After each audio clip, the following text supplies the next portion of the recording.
The massive earthquake and tsunami that devastated Japan is having a ripple effect on Vancouver Island in the forest industry.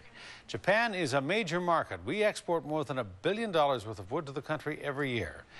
The short-term impact of the earthquake could be negative as development is halted to focus on disaster relief and averting a nuclear crisis. But forest companies on Vancouver Island say when the rebuilding finally begins, as it will, the island could play a major role. Our Mid-Island Bureau Chief Jonathan Bartlett has the story. This huge section of timber has a special designation, a temple log, believed to have the precise requirements to be used for construction of a Buddhist temple in Japan. Any variation in what they're asking for will downgrade the log. It's very rare. We get 10 a year or so. But on closer inspection, it's decided this one has too many flaws. There's a few knots in it that would kick it out of that grade. But it's not just temple logs that makes Japan an important customer. At Timberwest Shoal Island log sort near Crofton, most of these logs are destined for Asia, a good number of them for Japan. BC ships $1.15 billion of forest products to Japan per year. For Timberwest, Japan is probably our largest customer base by country, followed by China, Korea, and the United States. Now that customer is facing its biggest crisis since the Second World War. Earthquake, tsunami, and now the threat of nuclear fallout.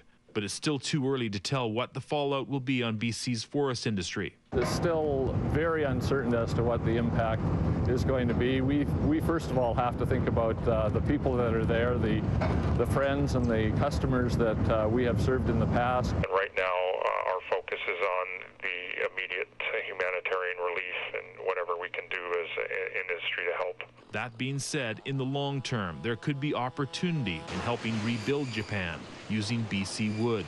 Indeed, stocks in BC lumber companies have spiked upwards, anticipating a huge rebuilding program in the near future. Right now, the industry is in discussions about what they can do in terms of immediate help.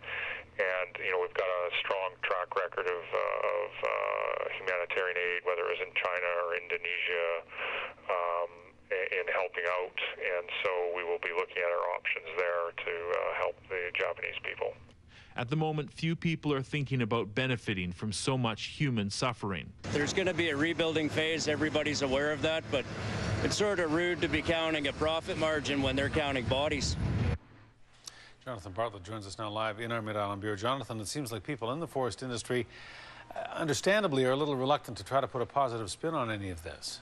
Yeah, I don't blame them. On one hand, you've got a lot of customers in real trouble in Japan. On the other, you really do have a potential to sell a lot of lumber there once the crisis is over, but you don't want to seem callous by bringing that up. Plus, as many people in the industry have told me, it's simply way too premature to even think in those terms while so much is going on and changing hour to hour, I might add. But there is a positive outlook down the road, because once the rebuilding begins, wood is the favorite building material in an earthquake zone, isn't it? Why is that? Well, quite simply, wood bends and twists, especially hemlock beams that bend rather than snap during an earthquake. Since the 2005 Kobe earthquake, the Japanese have changed their building code for residential houses, and the BC forest industry has been working hard to sell BC wood as a safe standard for houses in an earthquake zone. All right, Jonathan Bartlett reporting. Jonathan, thanks. You're welcome.